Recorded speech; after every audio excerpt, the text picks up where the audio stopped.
Investment మనకి horizontal investment ఉంటుంది, vertical investment ఉంటుంది అండ్ కాంగ్లోమరేట్ ఇన్వెస్ట్మెంట్ ఉంటుంది. అంటే మీనింగ్ ఏంది? హారిజాంటల్ ఇన్వెస్ట్మెంట్ అంటే ఫర్ ఎగ్జాంపుల్ అమెరికాలో ఇప్పుడు మెక్డొనాల్డ్ ఉందనుకోండి, మెక్డొనాల్డ్ ఇండియాలో కూడా పెట్టారనుకోండి, అంటే దాన్ని మనం హారిజాంటల్ ఇన్వెస్ట్మెంట్ అంటాం. అంటే వాళ్ళకి ఆల్రెడీ ఉన్నటువంటి ఆపరేషన్స్ ఏవైతే ఉన్నాయో అవి ఇండియాలో పెట్టడానికి. అదే వర్టికల్ ఇన్వెస్ట్మెంట్ అనుకోండి, నేను మీకు ఇందాక చెప్పినట్టు వోక్స్ వ్యాగన్, ఓకే, అంటే కాంపోనెంట్స్ అనేవి ఏదో ఒక కాంపోనెంట్ ఇండియాలో తయారవుతుంది. దీన్ని మనం ఏమంటామంటే ఫైనల్ ప్రొడక్ట్లో ఒక కాంపోనెంట్, ఒక భాగం అనేది మన భారతదేశంలో తయారవుతుంది. దీన్ని వర్టికల్ ఇన్వెస్ట్మెంట్ అంటాం.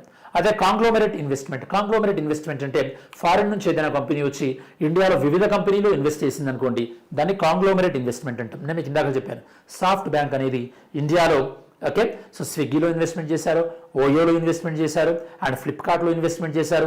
దీన్ని మనం ఏమంటామంటే కాంగ్లోమరేట్ ఇన్వెస్ట్మెంట్ అంటాం. అండ్ ఇండియాలో ఇన్వెస్ట్మెంట్ని మెయిన్గా రెగ్యులేట్ చేసేది ఆర్బీఐ ఫారిన్ ఎక్స్చేంజ్ విషయంలో and department DPIIT and FEMA. Okay, మీకు ఐడియా ఉంటే చెప్పండి, ఫెమా అనేది ఏ యాక్ట్ని రిప్లేస్ చేసింది?